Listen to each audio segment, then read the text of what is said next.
வணக்கம். இன்றைய முக்கிய நிகழ்வுகள். மாற்றுத்திறனாளிகளுக்கு 3 சக்கர வாகனத்தை முதலமைச்சர் ரங்கசாமி வழங்கினார்.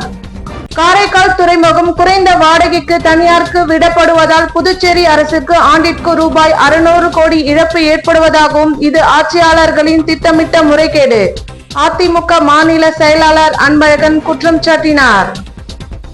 வில்லியனூர் போக்குவரத்து காவல் நிலையத்தில் மக்கள் குறை கேட்பு கூட்டம் நடைபெற்றது. இனி விரிவான நிகழ்வுகள். புதுச்சேரி அரசு சமூக நலத்துறை மூலம் இந்திரா நகர் சட்டமன்ற தொகுதியை சேர்ந்த மாற்றுத்திறனாளி பயனாளிகள் 11 பேருக்கு விலையில்லா 3 சக்கர வாகனத்தை முதலமைச்சர் ரங்கசாமி மற்றும் அரசு கொறடா ஏகேடி ஆறுமுகம் ஆகியோர் வழங்கினர். புதுச்சேரி அரசு சமூக நலத்துறை மூலம் இந்திரா நகர் சட்டமன்ற தொகுதியை சேர்ந்த மாற்றுத்திறனாளி பயனாளிகளுக்கு புதுச்சேரி அரசின் விலையில்லா 3 சக்கர மோட்டார் சைக்கிள் வழங்கும் புதுச்சேரி முதலமைச்சர் ரங்கசாமி வீட்டின் அருகே உள்ள அப்பா பைத்தியசாமி கோவில் வளாகத்தில் வழங்கப்பட்டது. தொகுதி சட்டமன்ற உறுப்பினரும் அரசு கொறடாவுமான ஏகேடி ஆறுமுகம் பரிந்துரையின் அடிப்படையில் இந்திரா நகர் சட்டமன்ற தொகுதியை சேர்ந்த மாற்றுத்திறனாளி பயனாளிகள் 11 நபர்கள் புதுச்சேரி அரசு சமூக நலத்துறை மூலம் விலையில்லா 3 சக்கர மோட்டார் வாகனம் வழங்கும் திட்டத்தின் கீழ் 3 சக்கர மோட்டார் வாகனங்களை முதலமைச்சர் ரங்கசாமி தொகுதி சட்டமன்ற உறுப்பினருமான அரசு கொறடாவுமான ஏகேடி ஆறுமுகம் வழங்கினார். இந்த நிகழ்ச்சியில் சமூக நலத்துறை இயக்குனர் ராகினி, துணை இயக்குனர் ஆறுமுகம், அதிகாரிகள் மற்றும் அப்பகுதி முக்கிய பிரமுகர்கள் பலர் கலந்து கொண்டனர். காரைக்கால் துறைமுகம் குறைந்த வாடகைக்கு தனியாருக்கு விடப்பட்டதால் புதுச்சேரி அரசுக்கு ஆண்டிற்கு ரூபாய் 600 கோடி இழப்பு ஏற்படுவதாகவும் இது ஆட்சியாளர்களின் திட்டமிட்ட முறைகேடு என அதிமுக மாநில செயலாளர் அன்பழகன் குற்றம் சாட்டியுள்ளார். புதுச்சேரி அதிமுக தலைமை அலுவலகத்தில் செய்தியாளர்களை சந்தித்த மாநில செயலாளர் அன்பழகன், மக்களால் தேர்ந்தெடுக்கப்பட்ட எந்த அரசாக இருந்தாலும் அரசுக்கு நேர்மையாக வரவேண்டிய வருவாயை பெற வேண்டியது அரசின் கடமையாகும். புதுச்சேரியில் மதுபான கொள்கை முடிவில் சரியான முடிவு எடுக்காமல் ஆட்சியாளர்கள் சுயநலத்துடன் செயல்படுவதாக அரசுக்கு ஆண்டுதோறும் சுமார் 1000 கோடி ரூபாய் அளவிற்கு வருமான இழப்பு ஏற்படுகிறது. இது ஆளும் அரசியல்வாதிகளின் திட்டமிட்ட முறைகேடு என குற்றம் சாட்டினார். அந்த வகையில் காரைக்கால் பிராந்தியத்தின் அரசு இடத்தில் செயல்படும் தனியார் துறைமுகத்தின் அரசின் இடத்திற்கான ஆண்டு வாடகையும் துறைமுகத்தின் செயல்பாட்டு சலுகை கட்டணமும் மிக குறைந்த அளவில் வசூல் செய்வதால் அரசுக்கு வரவேண்டிய சுமார் ரூபாய் 500 கோடி மாத வருமானம் ஆண்டிற்கு சுமார் 600 கோடி அளவிற்கு இழப்பு ஏற்படுகிறது. இந்த துறைமுகத்தில் பழைய உரிமையாளர்களிடம் இருந்து புதியதாக விலைக்கு வேறு ஒருவரால் துறைமுகத்தை வாங்கப்பட்ட பிறகும் அந்த புதிய உரிமையாளரிடம் புதியதாக அரசு தற்போதைய கால சூழ்நிலைக்கு ஏற்ப ஒப்பந்தம் போட்டிருக்க வேண்டும். இக்கால சூழ்நிலைக்கு ஏற்ப புதிய ஒப்பந்தம் போடப்பட்டிருந்தால் ஆண்டுக்கு சுமார் 600 கோடி அளவிற்கு காரைக்கால் துறைமுகத்தில் நேரடி வருவாய் வரும். ஆனால் ஆளும் கட்சி அரசின் வருவாய் பெருக்கத்திற்கு எவ்வித முடிவும் எடுக்காமல் இருப்பது பல்வேறு சந்தேகங்களுக்கு இடமளிப்பதாக தெரிவித்தார். இந்திய அளவில் அகில இந்திய அளவில் துறைமுகத்தில் எந்தெந்த ஸ்டேட்ல போடப்பட்டிருக்குதோ அந்த ஒப்பந்தத்தின்படி புதிய ஒப்பந்தம் போடப்பட்டா ஒரு வருஷத்துக்கு 600 கோடி ரூபாய் அளவுக்கு நம்மளுடைய அரசாங்கத்துக்கு அந்த ராயல்டி மூலமாகவும் அந்த இடத்தினுடைய வாடகை மூலமாகவும் நம்மளுக்கு நிச்சயமா வரும். ஆனா இந்த அரசு எவ்வளவு வாங்குறாங்கன்னா 12 கோடி ரூபாய் ஒரு ஆண்டுக்கு ராயல்டி பணமாகவும் ஒரு 50 லட்ச ரூபாய் புத்தக பணமாகும். வெறும் 600 கோடி ரூபாய் பெற வேண்டிய இந்த அரசாங்கம் திட்டமிட்டு எந்த விதமான உரிய நடவடிக்கை எடுக்காததால வெறும் 12.5 கோடி ரூபாய் மட்டும்தான் ஒரு ஆண்டுக்கு பெறாங்க. இது மிகப்பெரிய முறைகள். இது அங்க தொழிலாளி வேலை செய்றாங்க, நாங்க சலுகை காட்டுறதுலாம் பொய். அந்த நிறுவனம் இந்த ஒரு 15 ஆண்டு காலத்துக்குள்ள அந்த நிறுவனம் இதுவரைக்கும் 6250 கோடி ரூபாய் மத்திய அரசாங்கத்துக்கு வரியா கொடுத்துக்கிறாங்க. 6250 கோடி ரூபாய் மத்திய அரசாங்கத்துக்கு வரியா கொடுத்துறாங்க.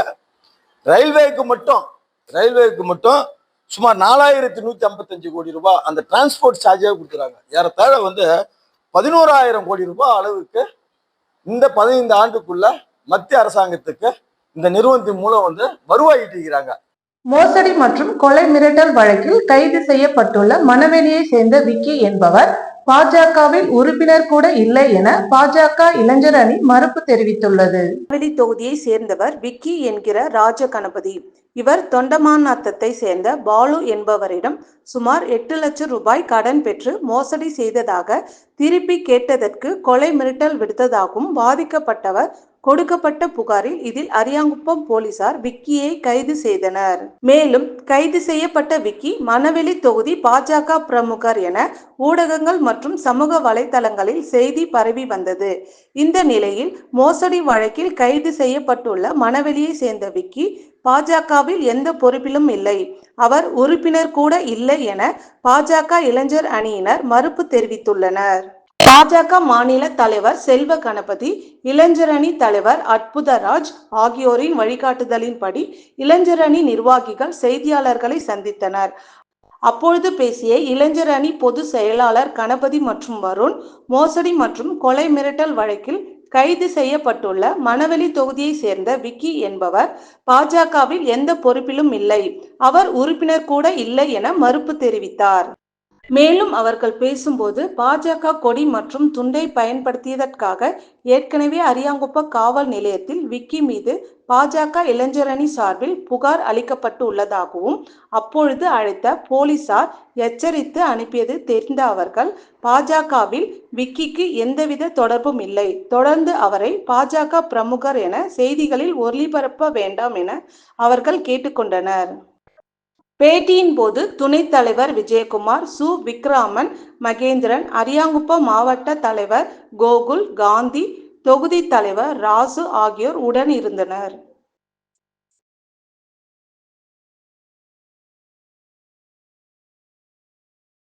கோரிமேடு அரசு ஆரம்ப சுகாதார நிலையத்தில் காசநோய் விழிப்புணர்வு நிகழ்ச்சி நடைபெற்றது.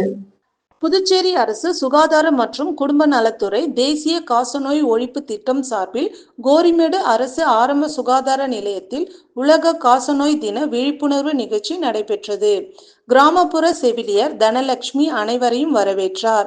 நிலைய பொறுப்பு மருத்துவ அதிகாரி சித்ரா தலைமை தாங்கி காச நோயை நம்மால் முடிவுக்கு கொண்டு வர முடியும், உறுதியேற்போம், முதலீடு செய்வோம், செயல்படுத்துவோம் என்ற தலைப்பில் சிறப்புரையாற்றினார். மருத்துவ அதிகாரி நூதன சபரீஷ் காசநோய் என்றால் என்ன, இருவகை காசநோய் பற்றியும் நுரையீரல் காசநோய் முதன்மையான அறிகுறி பற்றியும் காசநோயின் எவ்வாறே கண்டறியலாம் என்பதை பற்றியும் எடுத்துரைத்தார். காசநோய் தடுப்பு கிராமப்புற செவிலியர் வெண்ணிலா காசநோயை எவ்வாறு குணப்படுத்தலாம், சிகிச்சை எங்கே கிடைக்கிறது, காசநோயை எவ்வாறு தடுக்கலாம் என்பது பற்றி பேசினார். சுகாதார உதவியாளர் சிவகுமார் நன்றி கூறினார். நிகழ்ச்சியின் முடிவில் காசநோய் மாத்திரைகளை முழுமையாக உட்கொண்டு சிகிச்சை பெற்றவர்களுக்கு ஊக்குவிப்பு பரிசுகள் வழங்கப்பட்டன. நிகழ்ச்சிக்கான ஏற்பாட்டுகளை கிராமப்புற செவிலியர்கள் சித்ரா, சுதா, ராஜலட்சுமி, சுகாதார உதவியாளர் ஜெகநாதன், ஆஷா, ஊதியர் விருதாம்பாள் ஆகியோர் செய்திருந்தனர். வில்லியனூர் போக்குவரத்து காவல் நிலையத்தில் மக்கள் குறை கேட்பு கூட்டம் நடைபெற்றது. புதுச்சேரி வில்லியனூர் போக்குவரத்து காவல் நிலையத்தில் மக்கள் குறை கேட்பு கூட்டமானது புதுச்சேரி போக்குவரத்து முதுநிலை காவல் கண்காணிப்பாளர் பிரவீன்குமார் திரிபாதி தலைமையில் போக்குவரத்து காவல் ஆய்வாளர் செந்தில் கணேஷ் மற்றும் உதவி ஆய்வாளர்கள் அன்பழகன், முத்துக்குமரன் முன்னிலையில் பொதுமக்கள் குறை கேட்பு கூட்டமானது நடைபெற்றது. வழக்கம்போல் நடைபெற்ற மக்கள் குறை தீர்ப்பு கூட்டத்தில் பொதுமக்களின் குறைகளை கேட்டறிந்து அதன் மீது நடவடிக்கையை மேற்கொண்டு தீர்வு காணப்படுவது வழக்கமாக கொண்டிருந்தனர். இதில் பங்கேற்ற பொதுமக்கள் தற்போது இருக்கின்ற அதிக வெப்பநிலை காரணத்தால் காவல் பணியில் ஈடுபடுகின்ற போலீசார் உடல் நலனை கருதி போலீசார் பணியில் ஈடுபடுகின்ற பகுதியில் மக்கள் மீது நலன் கொண்டு இயங்குகின்ற பல்வேறு இயக்கங்கள் பணியில் ஈடுபடுகின்ற போலீசாருக்கு நீர், மோர், பந்தல் அமைத்து தர வேண்டும் என, மேலும் புதுச்சேரி அரசு துறையின் மூலம் தற்காலிக நிழல்கொடை மற்றும் மொபைல் கழிவறைகள் அமைத்து பொதுமக்களை பாதுகாக்கின்ற காவல்துறையினர் சிறந்த உடல் நலத்தோடு வாழ வேண்டும் எனவும் இதற்கான தீர்வு காண வேண்டும் எனவும் பொதுமக்கள் SSPயிடம் கேட்டுக்கொண்டனர். இதனை கேட்டுக்கொண்ட SSP பிரவீன்குமார் திரிபாதி பொதுமக்களுக்கு நன்றிகளையும் பாராட்டுகளையும் தெரிவித்தார். மேலும் மக்கள் குறை கேட்ட கூட்டத்தில் வில்லியனூர் சுற்றுவட்டார பகுதியில் இருந்த வணிகர்கள், பொதுமக்கள், வியாபாரிகள் என ஏராளமானோர் கலந்து கொண்டு சிறப்பித்தனர். திமுக மாநில தலைமை செயற்குழு உறுப்பினர் பிறந்த நாளை முன்னிட்டு ஆரியபாளையத்தில் நலத்திட்ட உதவிகள் வழங்கி கொண்டாடப்பட்டது. புதுச்சேரி திராவிட முன்னேற்றக் கழகத்தின் மாநில அமைப்பாளரும் சட்டப்பேரவையின் எதிர்க்கட்சி தலைவருமான சிவா எம்எல்ஏ வழிகாட்டுதலின்படி தமிழக முதலமைச்சர் மு.க.ஸ்டாலின் பிறந்தநாள் மற்றும் திமுக மாநில தலைமை செயற்குழு உறுப்பினர் சன் குமரவேல் பிறந்தநாள் விழா மங்கலம் தொகுதிக்கு உட்பட்ட ஆரியபாளையம் கிளை செயலாளர் CS மணி ஏற்பாட்டின் கொண்டாடப்பட்டது. இப்பிறந்தநாள் விழாவின் சிறப்பு அழைப்பாளராக சன் குமரவேல் கலந்து கொண்டு திமுக நிர்வாகிகள் முன்னிலையில் கேக் வெட்டி பிறந்த நாளை கொண்டாடினர். தொடர்ந்து சுமார் 500 மகளிருக்கு சேலைகள் வழங்கினர். அதனைத் தொடர்ந்து பொதுமக்கள் மற்றும் திமுக நிர்வாகிகள் ஏராளமானோர் சன் குமரவேலுக்கு சால்வைகள் அணிவித்து பிறந்தநாள் வாழ்த்துக்களை கூறினர். மேலும் இவ்விழாவில் ஆரியபாளையம் கிளை கழக நிர்வாகிகள் ஐயப்பன், வரதராஜ், முருகவேல், காங்கிரஸ் பிரமுகர் செல்வராஜ், மக்கள் நீதி மய்யம் கட்சி பிரமுகர் கமல்ராஜ், ராஜா மற்றும் முன்னாள் தொகுதி செயலாளர் சாரங்கம், பொருளாளர் தட்சிணாமூர்த்தி, முரளி, கலைதாசன், திருமுருகன், துணை செயலாளர் ஐயப்பன், அருணகிரி, கோபு மற்றும் ஏராளமானோர் திமுக நிர்வாகிகள் கலந்து கொண்டனர். பாஜக சட்டமன்ற உறுப்பினர் VP ராமலிங்கத்தின் பிறந்த நாளை முன்னிட்டு மணக்குள விநாயகர் ஆலயத்தில் தங்கத்தேர் இழுத்து சிறப்பு வழிபாடு நடைபெற்றது. புதுச்சேரி பாஜக சட்டமன்ற உறுப்பினர் VP ராமலிங்கத்தின் பிறந்தநாள் விழாவை ஒவ்வொரு ஆண்டும் பல்வேறு நலத்திட்ட உதவிகள் வழங்கி சிறப்பாக கொண்டாடப்படுவது வழக்கம். அந்த வகையில் இன்று அவரது பிறந்த நாளை முன்னிட்டு பிரசித்தி பெற்ற மணக்குள விநாயகர் ஆலயத்தில் தங்கத்தேர் இழுத்து சிறப்பு வழிபாடு நடைபெற்றது. இந்நிகழ்ச்சியில் சப்தகிரி அறக்கட்டளை பொறுப்பாளர் VPS ரமேஷ்குமார் மற்றும் ராஜ்பவன் தொகுதியின் பாஜக ஒருங்கிணைப்பாளர் நாகராஜன், தொகுதி பொறுப்பாளர் ஆனந்த கண்ணன், நகர மாவட்ட துணைத் தலைவர் ஆனந்த பாஸ்கர், முன்னாள் மாநில துணைத் தலைவர் ரவிச்சந்திரன் உள்ளிட்ட நிர்வாகிகள் பலர் கலந்து கொண்டனர். பாஜக மாநில மாவட்ட நிர்வாகிகள், ராஜ்பவன் தொகுதி பாஜக நிர்வாகிகள் பலர் கலந்து கொண்டனர். முன்னதாக ஆலய நிர்வாக சார்பில் சட்டமன்ற உறுப்பினர் VP ராமலிங்கத்திற்கு பொன்னாடை போர்த்தி மரியாதை செலுத்தப்பட்டது. மேலும் ஏராளமானோர் கலந்து கொண்டு MLAவிற்கு பிறந்தநாள் வாழ்த்துக்களை தெரிவித்தனர். புதுச்சேரி பாஜக சட்டமன்ற உறுப்பினர் VP ராமலிங்கத்தின் பிறந்த நாளை முன்னிட்டு அவருக்கு முதலமைச்சர் ரங்கசாமி, சபாநாயகர், MLAக்கள் பொன்னாடை போற்றி வாழ்த்துக்களை தெரிவித்தனர். புதுச்சேரி பாரதிய ஜனதா கட்சியின் சட்டமன்ற உறுப்பினர் VP ராமலிங்கத்தின் பிறந்தநாள் விழா ஒவ்வொரு ஆண்டும் பல்வேறு நலத்திட்ட உதவிகள் வழங்கி வெகு சிறப்பாக கொண்டாடப்படுவது வழக்கம். இன்று அவரது பிறந்தநாள் விழா திருவள்ளுவர் நகரில் உள்ள சாய்பாபா திருமண மண்டபத்தில் நடைபெற்றது. தொடர்ந்து பிரம்மாண்டமாக கேக் வெட்டி கொண்டாடப்பட்டது. விழாவில் சிறப்பு விருந்தினராக முதலமைச்சர் ரங்கசாமி கலந்து கொண்டு சட்டமன்ற உறுப்பினருக்கு பொன்னாடை போற்றி பூங்கொத்து கொடுத்து வாழ்த்துக்களை தெரிவித்தார். மேலும் இந்நிகழ்ச்சியில் சபாநாயகர் செல்வம், அரசு கொறடா AKD ஆறுமுகம், சட்டமன்ற உறுப்பினர்கள் பிரகாஷ் குமார், KSP ரமேஷ், கல்யாண சுந்தரம், ஜான்குமார், ரிச்சர்ட் ஜான்குமார் மற்றும் பாரதிய ஜனதா கட்சியை சேர்ந்த மாநில மாவட்ட நிர்வாகிகள், பல்வேறு கட்சியை சேர்ந்தவர்கள், லயன்ஸ் கிளப் உள்ளிட்ட சமூக அமைப்பை சேர்ந்தவர்கள் கலந்து கொண்டு பிறந்த நாள் வாழ்த்துக்களை தெரிவித்தனர். தொடர்ந்து நலத்திட்ட உதவிகளான தையல் மிஷின், தள்ளுவண்டி உள்ளிட்டவை வழங்கப்பட்டது. மேலும் ராஜ்பவன் தொகுதியில் நடைபெற்ற கோலப் போட்டியில் வெற்றி பெற்ற மகளிர்களுக்கு நலத்திட்ட உதவிகளும் வழங்கப்பட்டது. இந்நிகழ்ச்சியில் முன்னாள் சபாநாயகர் சிவக்கொழுந்து, சப்தகிரி அறக்கட்டளை பொறுப்பாளர் VPS ரமேஷ்குமார், சப்தகிரி குழு நிர்வாக இணை இயக்குனர் விஜய் மற்றும் சப்தகிரி குழு நிர்வாகிகள், ஊழியர்கள், மேலும் ராஜ்பவன் தொகுதி பாஜக ஒருங்கிணைப்பாளர்கள் நாகராஜன் உள்ளிட்ட நிர்வாகிகள் பலர் கலந்து கொண்டு விழாவினை சிறப்பித்தனர்.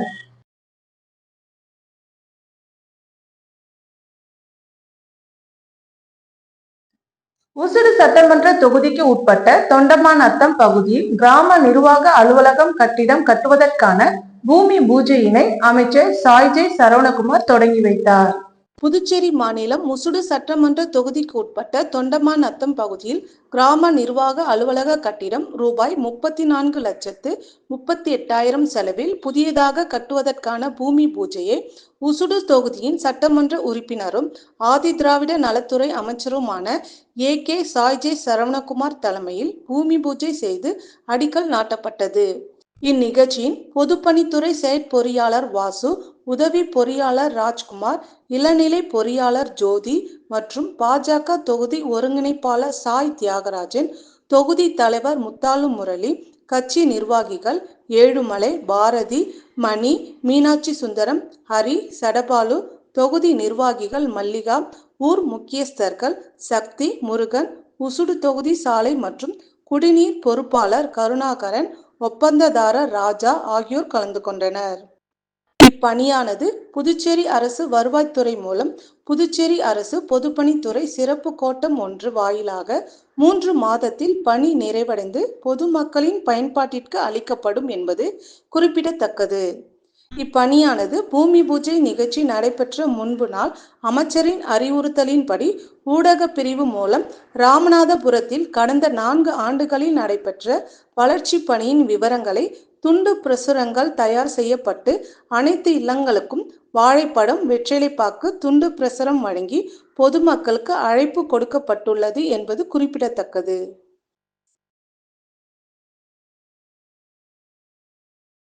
மார்க்சிஸ்ட் கம்யூனிஸ்ட் கட்சியின் 24வது அகில இந்திய மாநாடு 2025 ஏப்ரல் 2 மற்றும் 6ஆம் தேதி மதுரையில் நடைபெற உள்ளது. மார்க்சிஸ்ட் கம்யூனிஸ்ட் கட்சியின் 24வது அகில இந்திய மாநாடு 2025 ஏப்ரல் 2 மற்றும் 6ஆம் தேதி மதுரையில் நடைபெற உள்ளது. இந்திய கம்யூனிஸ்ட் கட்சி அகில இந்திய மாநாடு பிரச்சார கருத்தரங்கம் நிதி அளிப்பு பொதுக்கூட்டம் புதுச்சேரி சாரம் ஜீவானந்தா சிலை அருகே நடைபெற்றது. மாநாட்டில் ராமச்சந்திரன் தலைமை தாங்கினார். ராஜாங்கம் வரவேற்புரை ஆற்றினார். தோழர்கள் சுதா, சுந்தரராஜன், பெருமாள், முருகன், சீனிவாசன் உட்பட பலர் கலந்து கொண்டனர். இத்துடன் நிகழ்வுகள் நிறைவடைந்தன. வணக்கம்.